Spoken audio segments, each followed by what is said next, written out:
Hello, and welcome to Short Stories. Today's story is a retelling of a Grimm Brothers classic, Rumpelstiltskin. The Grimm brothers weren't the only ones to record this ancient fairy tale. Various versions of it exist throughout Europe and the Near East. The reason it is so widespread has to do with an ancient belief in the power of names. Ancient people believed that naming something gave you power over it. You can see this in the Bible when Adam names all the animals, establishing his dominion over them. Moreover, the personal name of God is considered by many devout Jews to be too sacred to utter. I find it kind of funny that God and Voldemort receive the same treatment, albeit for very different reasons.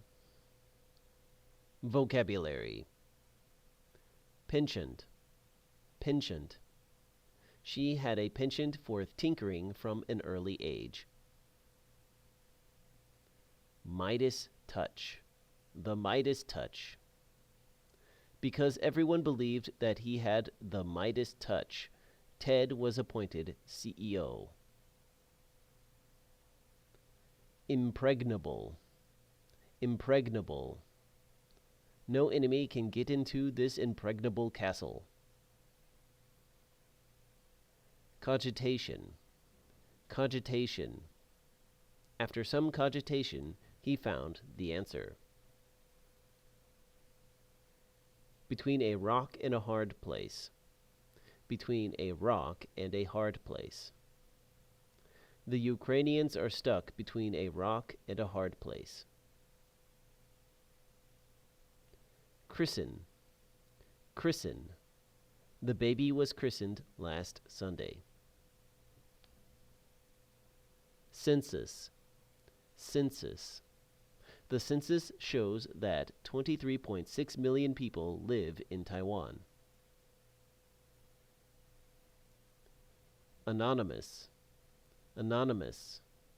The police got a tip from an anonymous caller.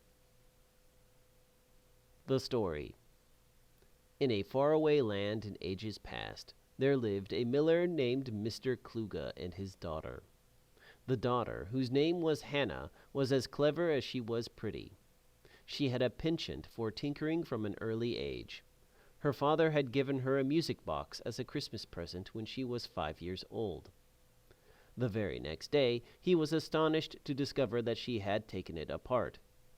At first, he was angry, but she quickly figured out how to put it back together again. "Well done, Hannah!" he cried. Ever since then, Hannah couldn't stop fiddling with machines. By the time Hannah was a teenager, she was building machines to make her father's milling business more efficient. Her greatest achievement was to convert her father's ox-powered mill into a water-powered mill. The mill was able to produce 10 times more flour per day than before. Farmers from across the district brought their grain to this mill, each paying a small fee to the miller for the service. "Drinks are on me," announced the miller to the patrons of the local tavern. "You can all thank my daughter. Everything she touches turns into treasure. She can practically spin straw into gold." The miller made this boast so often that word began to spread. Soon the king heard about this amazing girl with the Midas touch. One day there was a knock at the door of the mill. Hannah answered it and was surprised to find a royal messenger. "Can I help you?" she asked. "The king wishes you to come to his castle as soon as possible," declared the punctilious messenger. Hannah packed her bags and rode over to the king's castle, where she was greeted by the royal trumpeters. "The Midas maiden has arrived!" shouted one trumpeter after blasting an ear-splitting note on his instrument. Hannah was escorted to the throne room, where the king was perched on his high seat. "Are you the girl who can spin straw into gold?" he said. Hannah was confused and said, "I suppose I am." The king jumped off his chair and came down to Hannah. "I have a job for you," he told her. "Come with me." Taking Hannah by the hand, the king led her to a back room, where there was a stack of straw lying next to a spinning wheel. Now Hannah was really confused. "What's this?" she asked. "Don't play dumb, girl. You know exactly what this is. This is your straw, and that is your spinning wheel. Now get to work." Hannah was frozen with uncertainty. "Is this really happening?" she thought. "What are you waiting for?" said the impatient king. "I can't actually spin straw into gold, your highness," she politely admitted. The king laughed. "Ha ha! They didn't tell me you were modest, too. Ha! I'll be back in the morning to collect the gold." The king turned to leave the room, but before he closed the door, he added a warning. "Oh, I almost forgot. If you don't finish, I'll have you executed. Toodles!" Hannah's heart skipped a beat when she heard the door slam and the locks click into place. She was trapped. At first, Hannah tried to keep her cool. She took a deep breath and said, "I just need to think this through." She thought about escaping, but the window was too small and the door was impregnable. She thought about explaining the truth to the king, but she had already tried that. What if I make up an excuse? Like, I can only spin gold under a full moon. Oh no, that's a terrible idea. Then he'll keep me here for a month. Think, Hannah, think. But no matter how hard she thought, she couldn't think of a way out of this sticky situation. Hannah's cogitation was suddenly interrupted by a most astounding thing. Poking out of the pile of straw in the corner of the room was the face of a small, bearded man. "Jesus, Mary, and Joseph! Who the devil are you?" shouted Hannah. "Funny you should mention the devil," muttered the small man as he brushed the straw off of his clothing. "Were you hiding in there the whole time?" asked Hannah. "I am here to help you, Hannah," said the man as he reached out for a handshake. Hannah crossed her arms and asked, "How do you know my name?" The small man stepped fully out of the pile of straw and replied, "I know a great many things, Hannah Kluge. The most relevant bit of knowledge right now is the process for turning straw into gold." Hannah looked the small man up and down for a minute before saying, "What do you want?" The small man said he only wanted to help and that he expected no payment in return. Hannah found this very difficult to believe, but since she was trapped between a rock and a hard place, she felt like she had no choice but to accept the man's offer. The little man immediately jumped to the spinning wheel and started working. As he worked, he started singing, round about, lo and behold, reel away, straw into gold." The strange little man worked all through the night while Hannah slept in the corner of the room. When she awoke in the morning, the man was gone. The king entered the room just after breakfast and was delighted by what he saw. "By Jove, you've actually done it," he shouted. "The Midas maiden is the genuine article," he declared. "My name's Hannah," said Hannah. "Whatever," said the king, waving his hand. "What you have done is a miracle. Can you do it again?" Hannah was shocked. Again?" she stammered.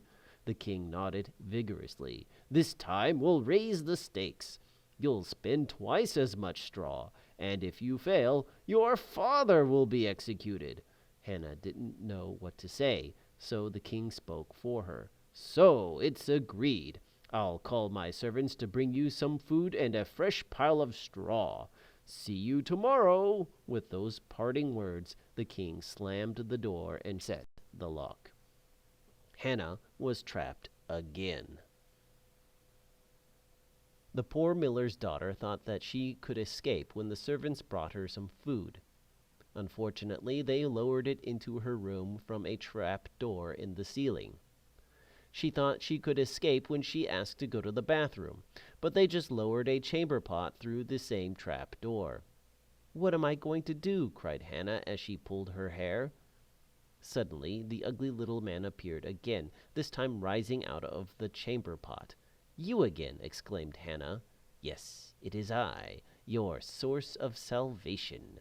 Would you like me to help you again?" said the man through gritting teeth. Hannah accepted the offer once more, but felt twice as uneasy about it. The next day played out like the one before. Hannah woke up to find a pile of gold and no little man. The king arrived and congratulated her. Then he raised the stakes yet again. "You'll spin a whole room of straw," said the king with the glint of greed in his eye. "And if you fail, I'll kill you and your father." This time Hannah was desperate enough to try digging her way out, but all she had was the wooden spoon that came with her soup. She had spent hours clawing away at the stone floor before she gave up. She flopped down on the floor and stared up at the ceiling. This time, she was not surprised when the small man emerged from a shadow in the corner of the room. "Let me guess," she said. "You want to make a deal." The man nodded and said, "This time there is a catch." Hannah got up and asked what he wanted. "Your firstborn child, of course," replied the man as he smiled his most wicked smile. Hannah thought for a minute. "There's no guarantee I'll ever have children," she said to herself. She took the deal. The next day was different. The gold was there and the man was gone, but the king's lust for gold was sated. He released Hannah from her prison and arranged for her marriage to his son. "I am happy to announce," bellowed the king to his court, "the marriage of my son, Prince Charming, to the mightiest maiden, Heidi." "Hannah," corrected Hannah. Fortunately for Hannah, the king's son was not as greedy or psychopathic. In fact, he was quite genial and kind. What's more, he was very handsome. "I think I'm going to like it here," Hannah said to herself. A few years passed by, and Hannah forgot about the promise she had made to the strange little man. She was pregnant and gave birth to a beautiful little girl. Hannah couldn't be happier. Sadly, this happiness didn't last long. The very next day, the ugly little man appeared once more. "I've come to collect my payment," he said through pointed teeth. "No," cried Hannah, "you can't have her." The man stuck out his hands and said, "Hand over the little Ella." Hannah held her baby closer and said, "She hasn't even been christened yet. How did you know I was going to name her that?" The man's eyes sparkled like embers when he said, "I told you I know a great many things, Hannah Kluge, or should I say, Princess Hannah of the realm." Hannah kicked the man in the groin and called for the guards. "All right," sputtered the man as he picked himself up off the floor. "I'm a sporting fellow. I'll give you a chance to save your daughter. I'll give you 3 days to guess my name. Each day you will have 3 guesses. If you can guess my name correctly, I'll disappear forever. How does that sound?" Hannah took the deal. Hannah spent the next day combing through the census data. "One of these names must be his," she said to herself. But there were over 50,000 male names in the book. She tried to narrow it down by age, but that still left tens of thousands of names. Finally, the ugly man arrived at around dinner time. "What are your 3 guesses, princess?" he asked. Anxiously, she gave her first guess. "Tom," she said. "Nope," replied the little man. "Guess again." Hannah paused before saying, "Dick?" The little man shook his head and smiled. Hannah's final guess was Harry. The ugly man laughed and said, "See you tomorrow, princess." He then jumped out of the window and disappeared into the night. Hannah did not sleep that night. She stayed awake, trying to think of all the possible names. "I shouldn't have guessed a normal name," she thought. "A man like that must have an unusual name." The next day, the small, ugly man arrived before lunch. Hannah made her first guess. "Whoopity Story." The man chuckled and said, "Not even close." Hannah guessed again. "Terry Top?" she said trepidatiously. "Too bad. One more guess," replied the man.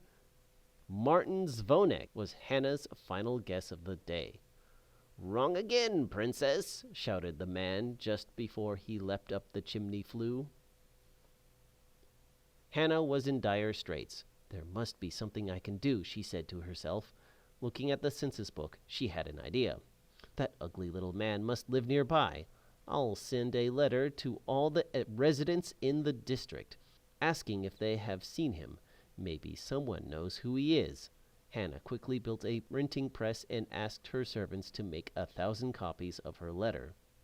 Royal messengers carried these letters to all the households in the surrounding area.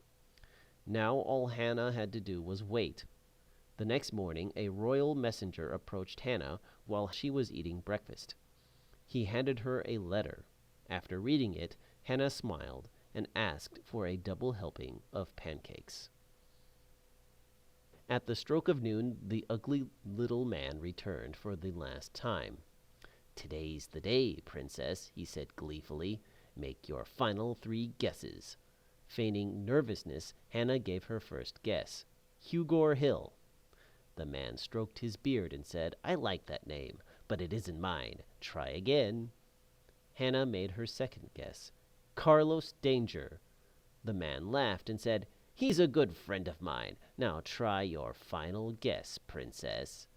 Hannah paused for some time before she said, "Is it Rumpelstiltskin?" The man was too stunned to speak for a few seconds. "What did you say?" he asked. "Your name is Rumpelstiltskin," said Hannah, raising her voice. "Who the devil told you that?" shouted the man. "I'll give you 3 guesses," was Hannah's reply. Now the little man became very angry. He started stamping his feet on the floor and cursing. "No, no, no, it's not possible," he cried. Suddenly, a huge crack opened up on the floor beneath the man. An eerie red glow emanated from the fissure. "No, I don't want to go back," yelled the twisted little man as he was pulled by an invisible force into the crack. Hannah heard a loud crunch as the fissure slammed shut, and the man was gone. The next day was the christening of Hannah's daughter. After the ceremony, there was a banquet. The king gave a toast to Harper, the lady with the Midas touch, and her daughter, Elsa. This time, Hannah didn't bother to correct the king. "Whatever," she muttered as she took a drink. During dessert, Hannah's father asked, "So, how did you beat the evil little man?" Hannah took a bite of chocolate cake before answering. "It was easy. I got a letter back from an anonymous citizen who said that he had passed by a strange man that was dancing around a fire. The strange man was singing, 'Merrily the feast I'll make, today I'll brew, tomorrow bake. Merrily I'll dance and sing, for Friday will a stranger bring. A tasty meal of great fame, for Rumpelstiltskin is my name.'" The questions. Number 1. Why was the king interested in Hannah? A. She was very beautiful. B. She was a very good singer. C. He thought she could make him rich. D. He thought she was a witch. The answer is C. He thought she could make him rich. Or richer, I guess. Question 2. What was the ugly little man's name? A. Terrytop. B. Hugor Hill. C. Carlos Danger. D. Rumpelstiltskin. I hope you didn't get this one wrong. The answer is D. Rumpelstiltskin. Question 3. How many guesses did Hannah have? A. 3. B. 6. C. 9. D. 21. The answer is C. 9 guesses. 3 guesses on 3 days. Question 4. Who told Hannah the answer to the ugly little man's riddle? A. Her father. B. The king. C. Prince Charming. D. An unknown stranger. The answer is D, an unknown stranger, an anonymous stranger.